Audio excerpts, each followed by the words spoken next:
ભારતીય રાષ્ટ્રીય કોંગ્રેસના નેતા અને પોરબંદર વિધાનસભાની પેટા ચૂંટણીના ઉમેદવાર શ્રી રાજુભાઈ ઓડેદરા અને લોકસભાના ઉમેદવાર શ્રી લલિતભાઈ વસોયાના સમર્થનમાં કાર્યકર્તાઓ દ્વારા વોર્ડ અને બૂથની સામાન્ય સભાનું આજે પીરવાડા અને નવાવાડા ખાતે સભાનું આયોજન થયું હતું।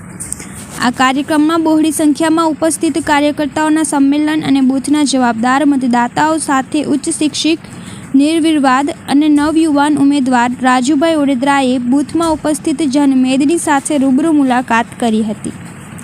સભાની શરૂઆતમાં શહેર કોંગ્રેસ પ્રમુખ વિપુલભાઈ ચંદારાણાએ જણાવ્યું હતું કે શહેરનો બૌદ્ધિક પ્રબુદ્ધ અને ઉજળિયાત વર્ગના મતદારો કોંગ્રેસની સાથે છે, ત્યારે નાના સમુદાય અને સમૂહના લોકો માટે લડતી કોંગ્રેસ પાર્ટીના બંને ઉમેદવારોને તમારો મત અને આશીર્વાદ મળે એ હેતુસર અમે અહીં ખાસ આવેલા છે।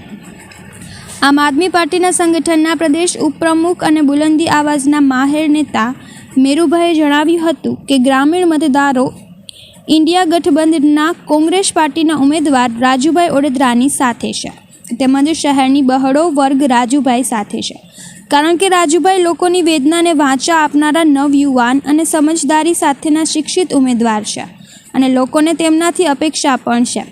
ત્યારે લોકોને અન્યાય કરનારા નેતાઓની રાજનીતિને શુદ્ધ કરવાના અમારા સહિયારા પ્રયત્નોમાં રાજુભાઈ ઉમદા ઉમેદવાર અને નેતા છે।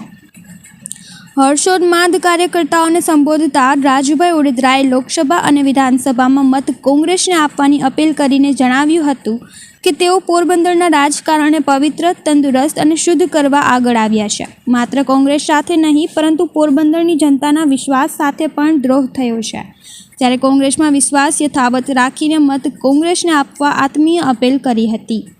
આ વેળાએ ઉપસ્થિત લોકોમાં કોંગ્રેસના સમર્થનમાં નારાનો નાદ ગુંજી ઉઠ્યો હતો।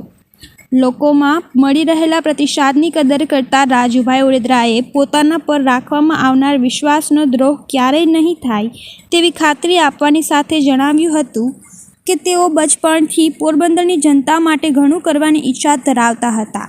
ઈશ્વર અને કોંગ્રેસના વરિષ્ઠ તેમજ સહયોગી નેતાઓએ આ તક તેને પૂરી પાડી છે, જેનું પોતે જતન કરવા માંગે છે।